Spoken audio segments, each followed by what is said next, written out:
Mimi sitochoka kuambia na sitochoka kuwakumbusha. Embu leo naomba niwakumbushe nyinyi watu wawili ambao mpo kwenye mahusiano. Jitahidini kila siku asubuhi muwe sawa.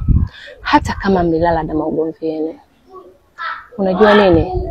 Unaweza ukagombana na mwenza wako. Ukasema baadaye akirudi mtayamaliza, na akarudi si yule tena. Akarudi mtu mwingine, hawezi hata kuongea. Anaweza hata akarudi maiti. Hebu fikiria. Unabaki na maumivu kiasi gani moyoni?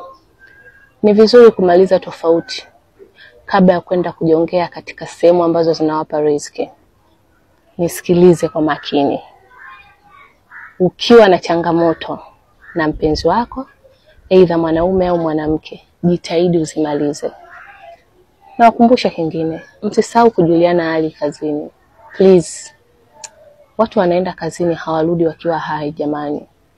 Watu wanatoka majumbani asubuhi wakiwa wazima, wanarudishwa wakiwa maiti.